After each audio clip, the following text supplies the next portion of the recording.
Қасқыр, түлкі және есек.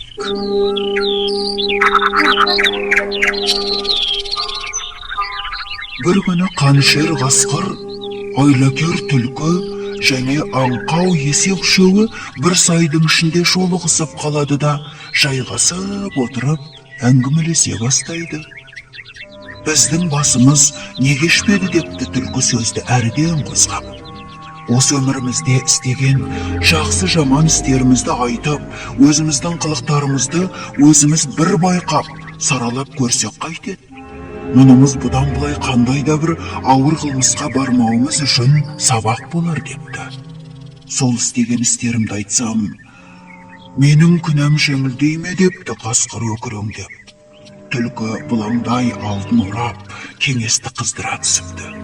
Қане, не істегендеріңді түгін қалдырмай, жасырмай айтшы, тыңдап көрелік. Оны айтуда қиын-ау, ештең емес, күнәң жеңілдейді. Бір күні қарным ашып, ішек қарным шұрылдап келе жатыр едім деп бастапты сөзін қасқыр, тамағын кенеп қойып. Қалың тоғайдың арасында бір доңызға көзім түсті.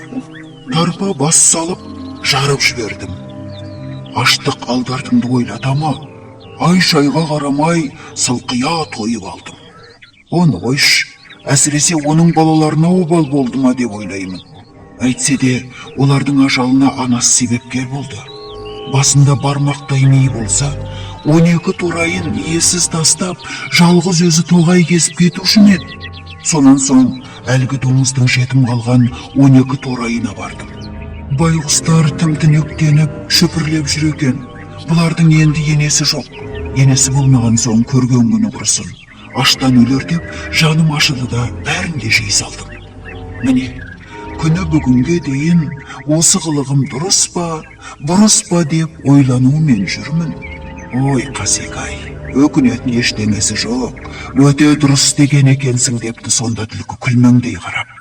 Егер сен болмасаң, бәрібір аштан өліп айдалада қалар еді. Шіріген өлігі ештеңеге жарамас еді. Торайларын иесіз қалдырып, қаңғып жүрген доңыздың өз обалы өзіне. Кішкене торайларды жетімсіретпей, жөнін тапқаным да сауап болған.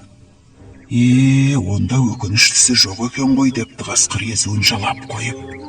Түлкі қошеметтей қолдайды. Сауап істегеніңе өкінбе. Ал енді өзің айтшы түлкі, даланың кербезісің ғой. Сенің де осындай оқиғаны бастан кешірген кезің болды ма? Күнәсіз пенде бар ма бұл жалғанда депті түлкі күрсініп. Қасқыр ентелейін тығады. Не кештің басыңнан, айтшы. Бір күні нәм бір қызыл әтешті қораның іргесінен ұстап алдым да, мойным бұрап жіберіп үнін өшірдім, депті түлкі барлық сырын ақтарған болып. Жеп болған соң, жан-жағыма қарасам, байқұстың балапандары әкесінің шашылған мамықтары мен төгілген қан жынын көріп, шұрқырасып жылай бастады. Қой, бұларды зареңретіп тастап кетпейін, обалына қалып мұратыма жетпеспін дедім де, балапандарды да бір-бірлеп ұстап асай бастадым. Сөйтіп, жетім қалған балапандардың көз жасын тыйдым. Бұл ісім қалай, дұрыс па, әлде өкініш пе? Табылған ақыл екен, деп қостапты қасқыр сол кезде. Әйтеуір әлгі балапандардың обалына қалмапсың ғой. Жанашырлық дегеннің өзі осы емес пе? Қасқыр мен түлкінің айтқанына есек таңданып, маңқия тыңдап отырыпты. Сол кезде, ал есек, енді сен айтшы, өміріңде қандай қылмысты іс жасадың деп сұрапты түлкі орағытып. Есек не айтарын білмей, басынан өткен оқиғаларды есіне түсіріп ойлана отырып қалды. Не айтарымды білмеймін, қылмысың көп-ау шамасы деп кимелей жөнеліпті түлкі. Сонда қасқыр, қысылып қымтырылмай айта бер депті жебеген боп, біз де ештеңені жасырмадық қой. Әй байғұс депті түлкі сумаңдап.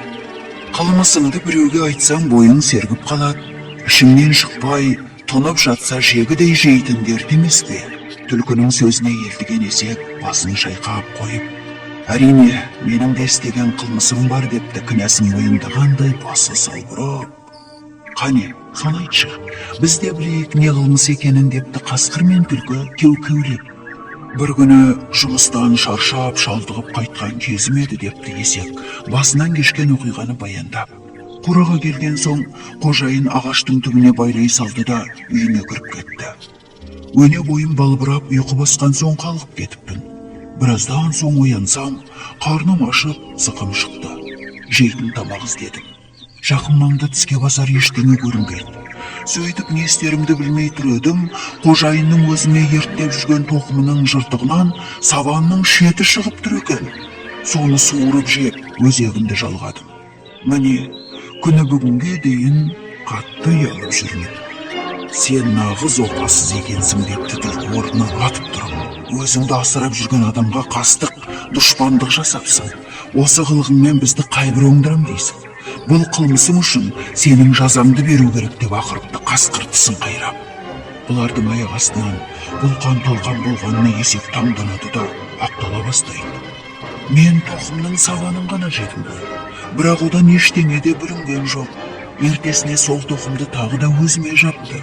Тіпті сен сол қылмысыңды да мойындайтын түрің жоқ қой депті түлкі кіжініп. Опасыздығың да содан. Опасыздың көзін жою керек деп күжілдепті қасқыр. Мұндай опасыздың, ауыр қылмыскердің жазасы не деп сұрайды түлкі ашуланып. Сонда қасқыр қаһарланып үкімін айтады. Көзін жою керек, бұл қылмыскерге сол лайық. Есек қашып құтыла алмапты. Сөйтіп қасқыр мен түлкі аңқау Есекті өлім жазасына кесіп, жарып салып, сылқия тойып, жөндеріне жүре беріпті.